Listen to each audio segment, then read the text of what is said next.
Good evening and welcome to Addiction Talk. My guest tonight, y'all, she has a powerful, inspiring, and insightful story. And just talking to her before we started the show, she has so many golden nuggets to share with you for those who are struggling with addiction or those who are family members of those who are struggling.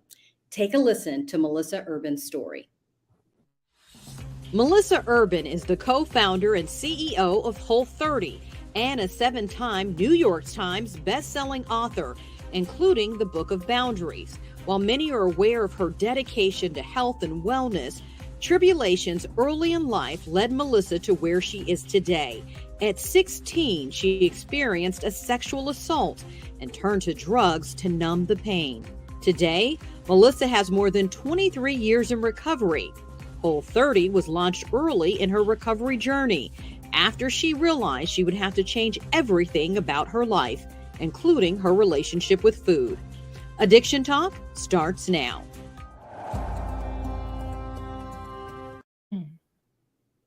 Well, Addiction Talk is starting right now, and joining us from Salt Lake City, Utah, Melissa Urban. Thank you so much, Melissa, for joining us tonight and really just sharing your journey with our listeners. Joy, it's my pleasure. I've been looking forward to this conversation. Well, Melissa, you know I've been stalking you, checking you out, and I see on your page your videos of working out, and you look to be the pillar of health. And when people see you now, they're like, wow, this girl's got it going on. But that always wasn't the case. And the way you got to where you are today, it's something I really, really, really think people need to hear. So when people see that you're this pillar of health, tell me, what was the number one thing that became the catalyst for where you are today? I mean, I think we have to go all the way back to, honestly, my addiction and then my recovery, which led me to health and fitness in the first place. But before we even start with the addiction, we kind of have to start with the sexual abuse that I experienced at age 16. So it was sort of this domino effect where one led to the other. And that led me to the career and the lifestyle that I have today. So how did you first start experimenting with drugs? I know you have said you had a sexual trauma at 16, and we know that trauma can often lead people to find something to numb the pain. Were you searching? Is that what led you to initially say, let me try something and see if anything will help? That's exactly what happened. At 16, this traumatic experience that I had no tools to process and my family didn't really know how to handle. And I just was really looking for a way to escape from my body and from the experience. I was trying to do anything I could to shove it all down and sort of leave myself. And I tried a lot of different things. Up until that point, I was a straight A student. I was a good kid. I didn't get in trouble. And from that point on, I tried drinking alcohol and that never worked for me. I didn't like it. I tried controlling my eating and that absolutely did not work for me. And it wasn't until I smoked my first joint in high school that I was like, oh, this is it. This is the thing that I have been looking for. This is the thing that is going to take me as far away from my body and numb my experience as much as I want it to. And from that moment on, I was just off and running. And how quickly did it progress from you smoking your first joint to we also know that you used heroin and other more hardcore drugs? How did that progression happen? And the phrase that escalated quickly is like the only one I think that's appropriate here. Once I figured out that drugs were going to be the thing that was going to take me away from that experience, I dove in as hard and as fast as I could. I was the girl who never said no. I didn't care what it was. I didn't care what I mixed. Often I didn't even know what I was taking. I met people who ran in these kind of drug circles. I exclusively dated drug dealers for a few years, so I had access to whatever I wanted. And it escalated from pot to hallucinogens and prescription meds and heroin and ecstasy and, basically anything I could get my hands on for, a period of almost 5 years. What was it like living in active addiction? Because did you have a job during this time? Yeah. Did people even realize anything was going on? So what was it like as you're getting to the point that we're in a 5-year journey of dealing with a drug addiction? I was incredibly functional incredibly functional. I had a job almost the entire time I was using. I will say this, when I started using, I was in college and I did have to leave college. I dropped out the middle of my junior year because my grades were so bad. I had stopped going to classes and I couldn't remain functional in college. But I dropped out. I said that I was having some, just mental health issues, and I moved out of state and got another job. And so for the most part, I held down a job. My friends also partied with me, so they didn't realize that my use was very different than their recreational use. I was able to hide it very well. I knew the right concoction of things to take to sort of level me out, bring me up in the morning and kind of bring me down at night. And it wasn't until maybe the last 6 months of my use that the wheels started to fall off my bus in a pretty major way. And when you say the wheels started to fall off the bus, give me an example of what a wheel off the bus moment was for you. I mean, I started having panic attacks out of nowhere. And so, of course, I was in therapy to help for my panic attacks, but I was only using the therapist to drug seek. My sister tells this story of me showing up to her 21st birthday, which was just a few weeks before I went into rehab, meeting my family for dinner at a Mexican restaurant. And I was clearly so high. It was the first time that my family had really seen me like that. And I came in telling this story about a car that had parked too close to mine. So I keyed the side of the car. I don't remember any of this, but this was the moment where I think my sister and my family realized that I was having serious issues. And the boyfriend that I was living with at the time was like, okay, you really need to get help. Was it the fact that you didn't remember what was going on that was the thing that said, I really need to get help, or that people started to realize it? So what was it about that made you think, I really need to get help? Part of it was that I knew that I had fewer and fewer places to hide in my addiction. The worse it got, people around me were starting to catch on.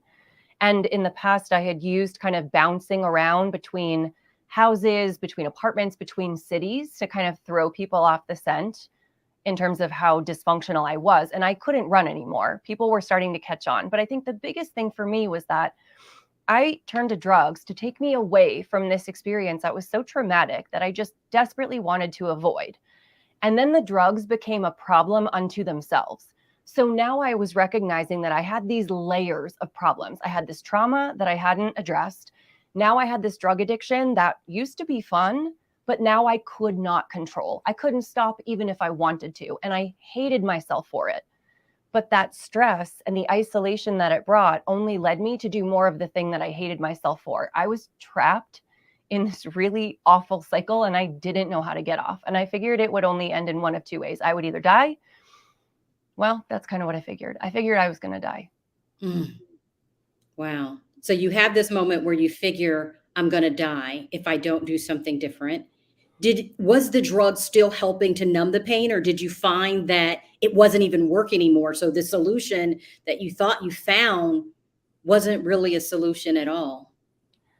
It just created a new layer of pain, right? Mm. It became necessary for me to exist. I could not exist without something in my system. I couldn't function. I couldn't process. I didn't have any normal feelings that weren't chemical. I couldn't relate to other people.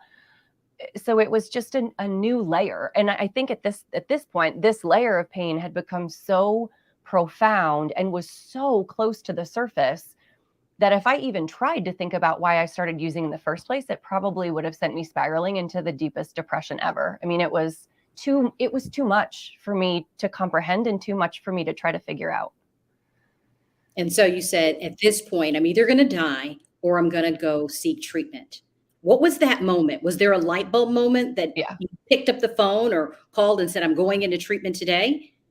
I had a boyfriend. I was living with a boyfriend at the time who used recreationally and very casually. And for the first several months we were living together, didn't realize what a big problem I had. And then once he had realized it, he tried really hard to support me. He encouraged me to go to therapy. He wanted me to talk about my feelings. He, offered to get me help or to talk to my parents with me. And one night he finally sat me down and said, like, I can't watch you do this anymore. And I can't, enable you in this anymore. I'm going to either call a rehab facility tonight and I will drive you and I will support you the entire time. But like, you're going to go tonight, or I have to leave. I can't, this is hurting me so much and it's hurting my mental health so much that I can't do this with you anymore. And there was a moment of absolute divine intervention where I was sitting on my couch and I had like the idea that I had just been paid in my head and I could just go buy as much heroin as I wanted and I would absolutely kill myself that night. And there was just a moment where I had this sense of light and this voice that just said, go. And I just said, before I could even think about it, I'll go. And he got me into a rehab facility that night. There was a bed available. We hustled out the door within like 20 minutes and I found myself in rehab. And how was rehab? Because I think there's a lot of misconceptions about rehab. People are scared to go. They're worried about detox. There's all these fears. So what was the reality really like once you got there? Well, I mean, this was like 23 years ago. And so rehab facilities, I know, have come a very long way in treating addiction like the holistic kind of disease that it is. When I was in rehab, yeah, of course it's terrifying. It's terrifying because I didn't know how to live without the drugs and I didn't know what would happen if you took them away and whether I would even want to live without them. And then there's a lot of pain that goes along with the detox process. I remember begging for something, like anything. They wouldn't even give me Benadryl and I was so mad about it. And then once you come out of that sort of stupor, now you're like, shoot, I have the rest of my life, which has been deeply disturbed. I have burned every bridge. I have hurt every relationship. My credit cards are maxed out. I'm not positive my job is going to take me back. And on top of all of that, I have this trauma that I haven't dealt with. It was really scary and really intimidating. But, there are groups of people who are going through it just like you are. And that's super helpful. I was assigned a therapist in rehab that I went on to work with for the next 15 years. He was so good. All of the different avenues of support that they offered gave me the courage to just continue one more day in my recovery. And what was it like to have to unpack the sexual assault, the thing that was the catalyst? Was it as scary as you always thought? Because I think when people go to drugs to numb the pain, it's like they don't necessarily want to fully deal with it and unpack it. Yeah, I didn't touch that for a while. I didn't look at that the first time I went to rehab.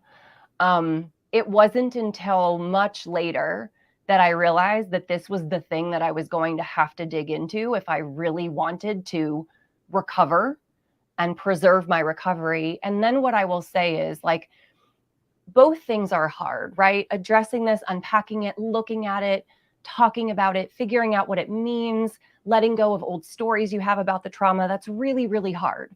But what I was doing before, numbing it, eating it, swallowing it, disassociating myself from it, taking drugs for 5 years and like ruining my life so I wouldn't have to think about it, that was also hard.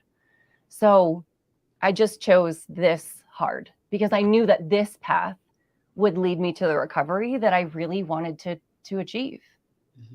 And I think one of the things I also wanted to address is that you finally go through treatment, you're sober, and you're a year and a half or a year into your recovery and you relapsed. Yes. Was there a trigger that caused that relapse?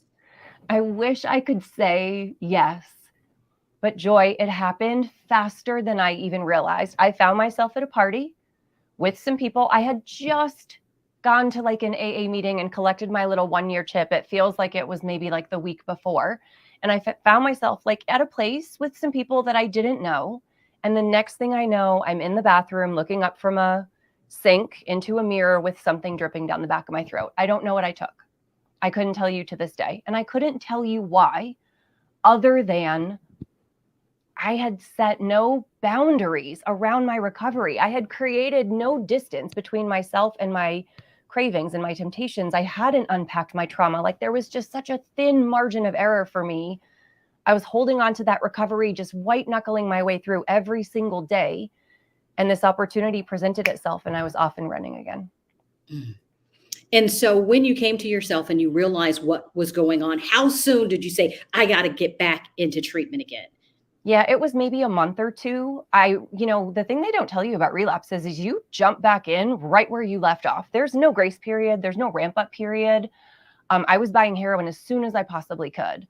But I had this year of recovery and there was a voice in my head that said, like, you had this. you could have this again. This is like the only path that is going to lead you to actual happiness and fulfillment. And you're not that far off it. And so I managed within just a month or two. I called my rehab facility again. I said, hey, I relapsed. Can I come back in? They said, come in tonight. I went back in. I did like 6 weeks of outpatient therapy 3 times a week. And that was the last time I recovered, just over 23 years ago. So it'd be safe to say you're definitely a believer in treatment and therapy. Yes. Yes, I really am. I would not be where I am today without the support of that group from my rehab facility, and especially without my deep commitment to therapy and personal growth and working through these things one-on-one with someone who both understands and is qualified to support me. Yeah. So let's start to unpack some of your recovery journey, because you're in recovery. And we hear, as I mentioned early on, now you found Whole30, you're into fitness, hiking, a lot of things that are about health and wellness. So how did you come across the idea for Whole30? And I understand it happened in your recovery journey. Like this was something that was a result to some extent of going through the recovery journey. Yes. The second time around, I realized that I hadn't done enough in my first recovery to protect myself from my addiction. And I knew there was just something that said, you're going to have to change everything about your life if you want to maintain your recovery. You are going to have to become the healthy person with healthy habits that you want to be. I know that last week you were snorting heroin. I know that you're not there yet. You've never set foot in a gym. You're still smoking cigarettes, but you need to be the healthy person with healthy habits and then support that theory with evidence. So I was like, well, what would a healthy person with healthy habits do? They would probably get up in the morning before work and they would go to the gym. And I started doing that 5 mornings a week, like clockwork. They would probably pay attention to what they ate. They would eat more whole foods and they would definitely not smoke. So I quit smoking and I started eating more whole, real foods. They would go to bed early because they were getting up early to go to the gym. I mean, I changed my clothes. I changed the music that I listened to. I definitely changed my friend group. I made a group of girlfriends who at the gym would run every morning. They didn't know that I was in recovery. They just knew that I was new to the gym and a new runner. All of that really has formed the foundation of my recovery. And then in 2009, as part of this journey of self-exploration and personal development, I did this 2-person self-experiment where it was let's see what, changing our diet and getting rid of processed food and sugar, getting rid of those things for 30 straight days, real strict. Let's see what happens to your performance, your energy, your sleep. And it was such a profoundly impactful experience, both for my health, but also for my emotional relationship with food and also my recovery, that I decided to share about it on my little CrossFit training blog. And a couple hundred people said they wanted to try it. And that was really the birth of Whole30 as we know it today. Wow. It's so interesting to me because you had never even stepped foot in a gym, you said, prior to that. No, I was not athletic at all. I didn't play sports growing up. I read books. I wasn't, athletic at all. But I knew that I wanted to maintain my recovery. And if I was in the gym at 5 o'clock in the morning, that person's not using drugs. And that for me was just the association that I needed to get myself through what was, a really hard first couple months at least. And what did you learn about your relationship with food? Because we often hear about people when they go into treatment or rehab, they're binging on sweets or they have these strong food, cravings. What did you discover in your 30-day experiment and looking at that relationship as well? Yeah. If you had asked me before my first Whole30 what my relationship to food was, I would have said it's fine. It's great. Food is fuel. I use it for athletics. I make sure I eat enough to support my athletic performance. What my first Whole30 showed me though, were all of the ways that I was using food the way I used to use drugs: to numb, to self-soothe, to escape, to distract, sometimes as punishment, sometimes as reward. And I had other coping mechanisms, I was in therapy and I was talking to my therapist, but my first Whole30 really showed me that in the moment, it's 8 o'clock at night, I'm home by myself, the cravings or the urges or the trauma or something, the discomfort is coming up. I can't call my therapist. What am I going to do? And it forced me to develop other habits to relieve anxiety, to sit with discomfort, to self-soothe, to show myself love. It was so profoundly impactful, and it permanently changed my relationship with food. Wow. And then it changed other people's lives because now Whole30 is like a movement. It's been around for years and it's changing people's relationship with food every day. But when you think about, how it began to impact your recovery, did you notice a big difference from your first time you were in recovery to, this time when you had started to deal with your trauma and created these food boundaries? Did you notice an impact, like a huge impact? Oh, it was enormous. It was a night and day difference. My first time through in recovery, like I said, I felt like I was just clinging on by my fingernails, like it was just luck and willpower seeing me through. And the second time around, I realized that I actually did have power in my recovery, and I actually could create distance between myself and the drugs by doing the work to heal myself, by, making changes in my life that supported this healthy lifestyle. I adopted a few practices, like telling on myself. I used to say, okay, anytime you have an urge, you have to call your sister, call your mom, call your friend, or whatever, and say like, hey, I'm feeling like the urge to use right now. That was the first thing I did. I made that an automatic practice. And that built in a buffer between myself and the drugs. And the further along I got in this personal development work, working on my fitness and my food and my sleep and my therapy and my self-care, the bigger that buffer got. So that even when I had temptation, even when it was stressful, even when I found myself at a party with people I didn't know who pulled out a joint and offered me one, I could say, no, thanks, I'm going to leave now. And that was I think that made the biggest difference in being able to maintain my recovery. That's huge. I think that buffer, like every time calling someone, having that accountability and being able to distance yourself more is huge. And I'd love to hear of some of your other self-care things that you've done, because you are dropping, Melissa, all kind of golden nuggets for people tonight who are hearing this. So I love that, having that, creating those boundaries. But what were some other self-care things that have really benefited you and helped you to get to 23 years, which is a long time? I mean, to make it 23 years, it's huge. So congratulations on that. But give us some other things that have really helped you in that journey. One of the things I did really specific to my fitness and going to the gym, I recognized that I would have easily slipped into like a fitness addiction the same way I slipped into drugs. I could easily have gone overboard with fitness, where I was working out twice a day. I was running too much. I was beating myself into the ground and not eating enough. So instead of setting fitness goals, like I want to run a 5K or I want to be able to deadlift 135 pounds, I made the goal just showing up. All I had to do was show up at the gym. That was it. If I walked into the gym and decided I didn't want to be there and walked right back out, I still did it that day. I was a healthy person with healthy habits because I got up and I went to the gym. If I got to the gym and realized I was kind of tired and all I wanted to do was stretch or walk on the treadmill, awesome. I did it because I showed up, and that was the only goal I set for myself. I actually still really think about a lot of habits that way now. I think about any new habit really that way. I make the goals so small and so achievable, and I make it about showing up, not about performance. And that way I give myself a lot of small wins, because that's what built my self-confidence. I told myself, you went to the gym 5 mornings this week. That is amazing. It doesn't matter what I did when I got there. It's just that I got up in the morning at 5:30 and went to the gym 5 mornings a week, like I said I was going to. That proves that I am a healthy person with healthy habits, and that brings me one step further away from the drugs that I used to use. Interesting. And I know that you wrote a book called The Book of Boundaries. So I'm sure that one of the things that's been really instrumental in your recovery journey is boundaries. Talk to me about boundaries in recovery and how that also led to this book.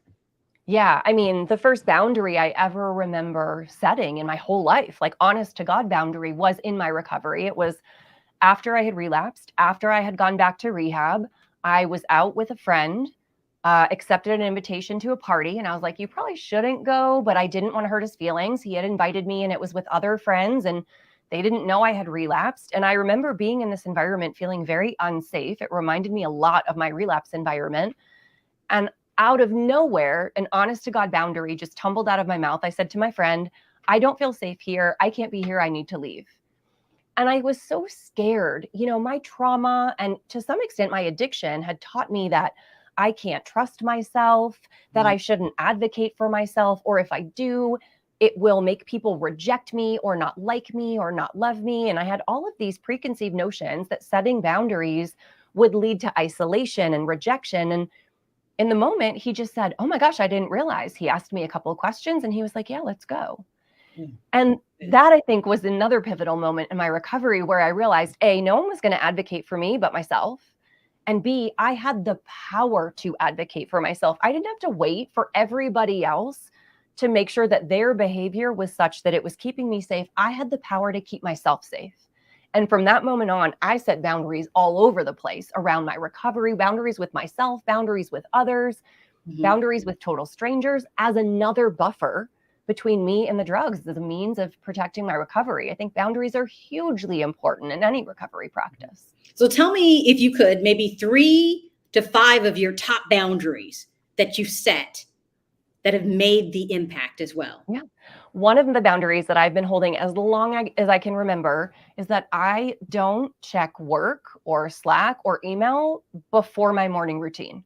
So my morning routine, sometimes it's long, sometimes it's short. It depends on what's happening with my son and what we have going on as a family. But I don't wake up and look at my phone or check email or check Slack or take a call or answer a work text until my morning routine is done. That allows me to start the day off on my terms, feeling proactive instead of reactive. I get my workout in or my walk or whatever I'm going to do for movement. I get to, pause and do my post-workout meditation. Sometimes I take a cold shower, which I really love for my mental health, but that stuff gets done first before I start to distract myself with what's happening at work. And that's been a really important boundary that I've set with others, but also with myself. I think another boundary. I'm going to add something on there before you go to your next one. I bet that also helps you to set, routine that is beneficial for recovery. Like just having a routine and a thing that you can rely on. It's like stability. Was that played a role in that boundary? Did you notice that?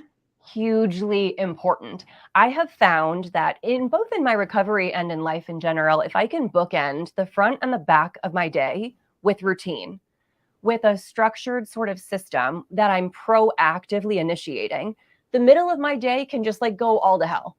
And I can roll with whatever punches. I can be flexible. I can be spontaneous. But if I have the first part of my day and the last part of my day set on my terms as often as possible, that's deeply grounding for me. And especially early in my recovery, my routine was gold. I needed it, I think, to give me that sense of structure and to give me that sense of confidence. Yes. Well, you were going to tell us another boundary. Well, before I stopped you, but I had to get that in there. Tell us another boundary that has been really instrumental for you. I mean, early in my recovery, I had to very clearly say to people, you cannot use drugs around me. I don't care if if you want to smoke pot or do that stuff, you absolutely can. Do not bring them into my house. Don't do it around me and don't offer it to me, no matter what, not even as a joke. And I had to do that with really close friends. I had to do it with strangers that I had just met who pulled out a joint. And I was like, please don't do that around me. I'll either go out, I'm happy to go outside. I had to do it with people at my new job. Hey, Melissa, do you want to go out for happy hour? I would love to. Just so you know, I don't drink. Super happy to come out with you. I will have a sparkling water and lime. It's going to be amazing, but please don't offer me a beverage.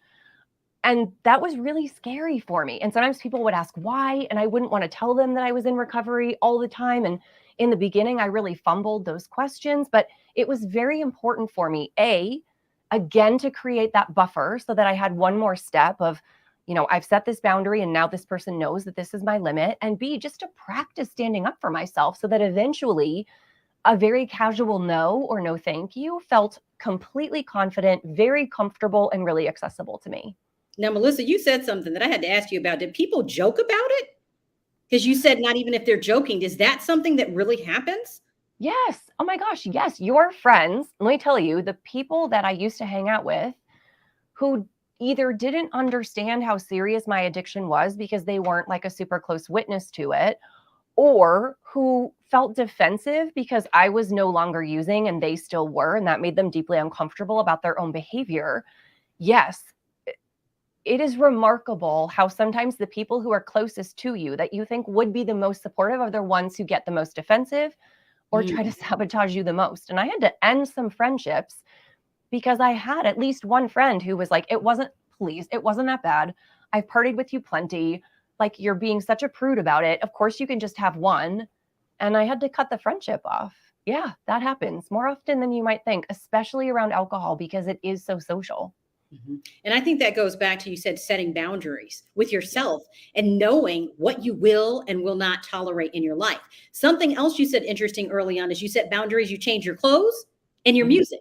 Tell me about that, because I wouldn't think clothes and music when it came to balance and recovery, but I'm interested to see how that you ended up on that path. I could not listen to Portishead for probably 5 years. And I know that there's somebody watching right now who's Gen X like me, who's like nodding along going, yes, I understand.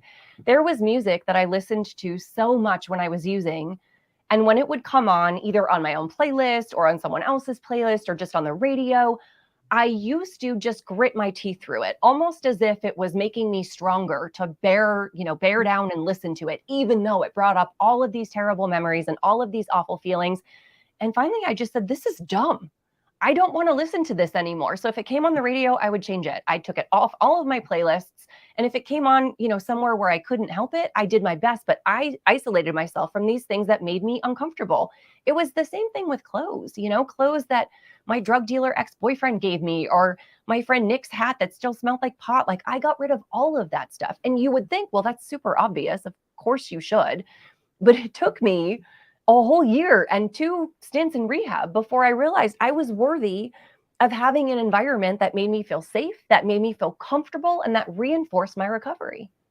Well, now you're 23 years in, and we see some comments coming in there saying, thank you for being an inspiration and sharing your story. You're 23 years in. Do you still have to worry about triggers? Okay, this is like an interesting question. On one hand, no, and on one hand, always. I say no in that at this point, I have developed a zillion tools in my toolbox for navigating stress, discomfort, trauma, negative emotion. I have 2 therapists. I have a husband that I talk to. I journal. I meditate. I take cold showers. I have self-parenting practices. I have so many things that I feel like I'm so far removed from the urge to use that it's like not even an option. And also, in order to protect my recovery, I treat it as if it is like always imminent at my door. I'm not paranoid about it. I'm not overly focused or fixated on it. But I'll give you an example. When I had my C-section, I had an emergency C-section with my son. My doctor sent me home with painkillers. They were very much needed. It was a completely invasive, terrible process. And I was in a lot of pain, but I gave them to my husband. And I said, I need you to hold these for me. I'd like you to put them somewhere where I don't know where they are. If I need one, I'll ask you. And if I ask you in a way that feels too frequent, I'd like you to talk to me about it. I didn't need that, to be honest. I maybe took one and then I forgot that he even had them. My point is, I remain vigilant because my recovery is the only thing that matters. If I don't have my recovery, I don't have anything. So I treat it as though it's always a threat. I love that, because when you do that, you don't get complacent. Like, Correct. You're always aware, because I've heard people that have had many years in recovery and they think they've got it, and then something happens because they don't realize that it's still a chronic disease and something that they have to manage, for life. But I love, that you are, taking your recovery from a place of empowerment. Yes. A place of power. Like, I have power. I can do this. I can put these tools around me like armor, right? Yeah. To protect myself and create an environment where I am thriving. And so when you think about, as we wrap up this conversation, what has been the best piece of advice that you've received on this journey? Oh, along my recovery journey. I don't know that it necessarily came to me early. It didn't come to me early in my recovery, but I think about it a lot when it comes to my recovery, but also when it comes to boundaries. It's this concept of paying yourself first. I have to take care of me. Not just because if my cup is full, I have more to give to others, to my work, to my community, to my family, to my son, to my friends. Sure. But I need to take good care of me because I, in and of myself, am worthy of that. I am worthy of making sure that my needs and my feelings matter. I am worthy of making sure that I am comfortable, not just that everybody else in my life is comfortable. So I don't pay myself at the expense of everybody else. But when it comes to protecting my recovery, my physical health, and my mental health, those things come first. And I am not afraid to tell people no to make sure that I'm preserving that capacity for myself. And I think the thing that's important for people to remember tonight as they're hearing your story, that this is a journey. You didn't get there overnight. I mean, we hear you now, and I'm sure some people who are listening to this, because a lot of people who are at our treatment centers get an opportunity to watch Addiction Talk as inspiration for them. And they're going, oh my goodness, she has it all together. I'm so far from that. What do you say to that person who listens to you and feels like she's got it all together? I don't know that I can ever get there. Did you even see yourself ever getting there? Okay, first of all, nobody has it all together. Okay. Everybody is a work in process, myself included. I do not have it all together. What I do have is a relentless commitment to check in with myself, ask myself how I feel and what I need, and do the best I can in that moment. And I have a relentless commitment to showing myself grace for doing the best I can, whatever that looks like. It has been 23 years, and I have had a lot of help and support and privilege in this journey, right? I have worked with therapists and support groups and, the supportive friends and supportive family. And so it has been a journey, and it will continue to be a journey. But there is one thing I took from AA that I still think about all the time, which is just, it is one day at a time. That's it. It is one day at a time. And sometimes it's an hour at a time, and sometimes it's a moment at a time. But honestly, if you get through that moment, if you get through that day, if you get through that month, the lessons that you learn and the things that you take from the experience, when you know that you're doing your best, no matter what that looks like, just continues to pave that road for you. And so as you're looking forward, you're a CEO, you have a lot going on your plate. What is next for you? And you're a 7 times best-selling author. I mean, you've already had 7 books, so we're expecting another book. Like and you're constantly evolving, I see. Just when we think we have you figured out, you're like, oh, a new book, a new opportunity. I'm trying something new. So what's next for you? What can we expect in the near future? Yeah, I am writing another book right now. It's going to be on the Whole30 side, and I'm really excited about that. But I do have another book in mind that talks more about, I think, my personal story and my personal journey, including my addiction and recovery. So that's always kind of percolating in the back of my head too. So those are 2 things I'm excited about, but I'm still deeply entrenched in Whole30. I love helping people through the program. I think it's a fantastic place to start for anybody who's looking to sort of evaluate their emotional relationship with food and create new healthy habits. And so that's where my work right now is most focused. And if there's one final thought that you hope people take away, if there was one thing that you hope people walk away with from your journey, if they didn't get anything else, even though you gave us so many things, Melissa, I got to go back and re-listen to this just myself, because you gave us so many things to just meditate and think about. But if there was one thing that you hope that they learn from your story, what would you say? I would want people to remember their power. Ooh. You are more powerful than you are giving yourself credit for. You are. And when I won't start to offer advice, but that's the thing. That's the thing I wish someone said to me. I wish someone had said to me, you can trust yourself and you are powerful in this moment. And I think if they had, and I didn't have to figure it out for myself, I maybe could have shortcut some of the challenges that came along in my recovery journey. Well, it has been an inspiring and insightful conversation tonight. Melissa, thank you for sharing your journey with us. Congratulations on your 23 years. And girl, we're going to be on the lookout for those 2 books. Yeah. You have people down the line, and we'll make sure to be following you on social media. And thank you to all of you who joined us tonight, whether you're watching live or watching on the replay. I hope that your life has been touched in some special way. And that's going to do it for another episode of Addiction Talk. Good night.